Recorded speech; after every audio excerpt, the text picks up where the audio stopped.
16 जनवरी से कोविड-19 के अगेंस्ट जो इम्यूनाइजेशन प्रोग्राम वो लॉन्च हो रहा है और ये दुनिया का सबसे बड़ा इम्यूनाइजेशन प्रोग्राम है।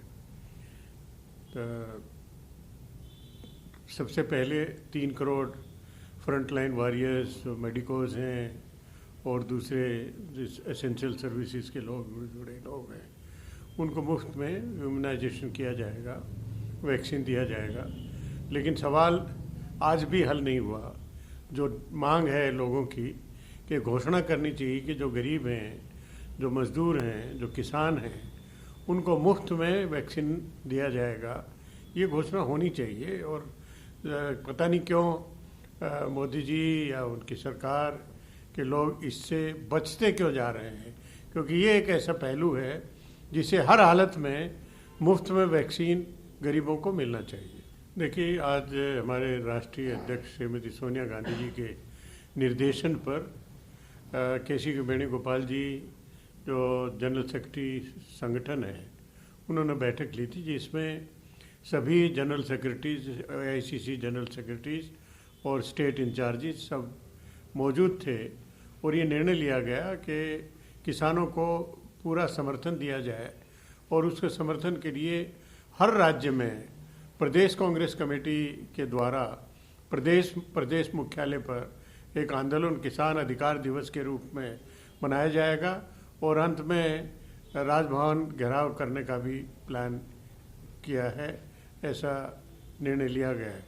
और हर हालत में पहले भी हमारी राष्ट्रीय अध्यक्ष श्रीमती सोनिया गांधी जी खुलकर सरकार से अपील कर चुकी हैं कि तीनों कानूनों को, जो किसान विरोधी कानून हैं, उनको वापस लिया जाना चाहिए। राहुल गांधी जी ने भी 2 करोड़ किसानों के हस्ताक्षर के साथ राष्ट्रपति को ज्ञापन दिया था और कहा था कि तीनों कानूनों को वापस लिया जाए। और 23 राजनीतिक दलों के प्रतिनिधि मंडल का नेतृत्व करते हुए भी राहुल गांधी जी राष्ट्रपति से इस तरह का अनुरोध कर चुके हैं। लेकिन सरकार है कि हठधर्मी है कि वो मान नहीं रही है और उसी के विरोध में 16 तारीख का व्यापक पूरे देश भर में हर राज्य स्तर पर कार्यक्रम आयोजित किए गए हैं। देखिए, इतना तो ठीक है, गवर्नर गृह मंत्री से कह सकते हैं कि 2021 में चुनाव होगा वेस्ट बंगाल में और सभी लोगों को मौका मिलेगा, लेकिन लोगों को मेकओवर करने का अवसर मिलेगा, ये एक राज्यपाल की तरफ से आता है। तो ये तो दुर्भाग्य की बात है कि वो पहले ही अपने आप को अलाइन कर रहा है, पहले ही जो मौजूदा सरकार है उसके परिवर्तन की बात कर रहा है और भारतीय जनता पार्टी को उसकी दावेदारी का इंगित कर रहे हैं। और दावेदारी तो कांग्रेस पार्टी और लेफ्ट है, उनकी विशेष रूप से बहुत भारी भागीदारी है। तो जो गरिमा एक गवर्नर के पद पर बैठे हुए व्यक्ति को दिखानी चाहिए, वेस्ट बंगाल में उसका पूरी तरह से अभाव रहता है। देखिए, राहुल गांधी जी ने बहुत कटाक्ष किया है।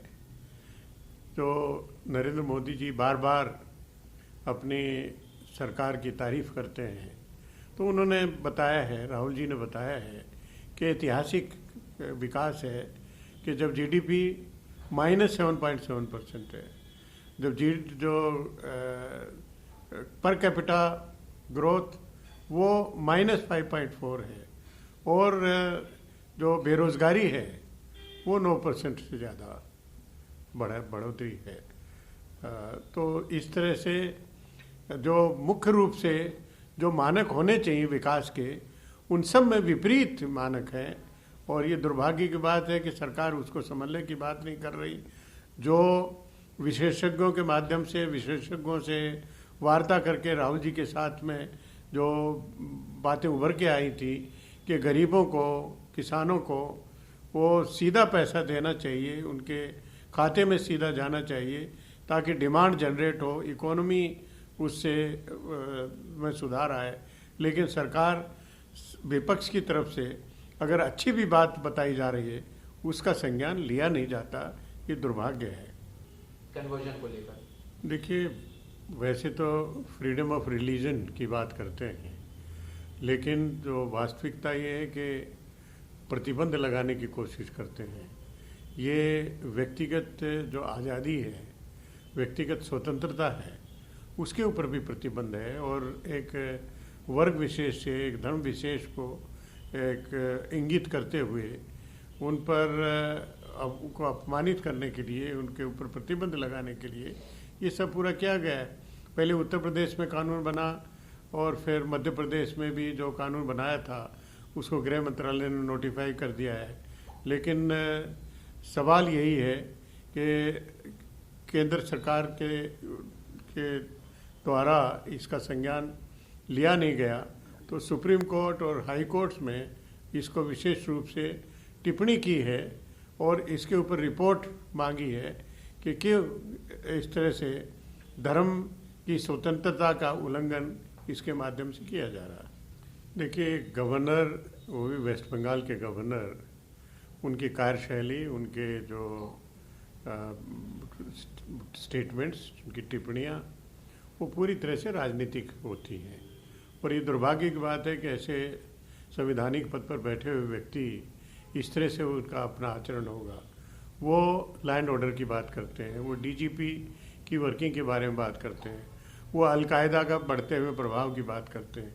ये सब विषयों पर चर्चा मुख्यमंत्री से चर्चा होनी चाहिए और मुख्यमंत्री को अनुरोध करना चाहिए कि इस पे कार्रवाई करें, ना कि सार्वजनिक रूप से जगह जगह इस तरह से बयानबाजी देने।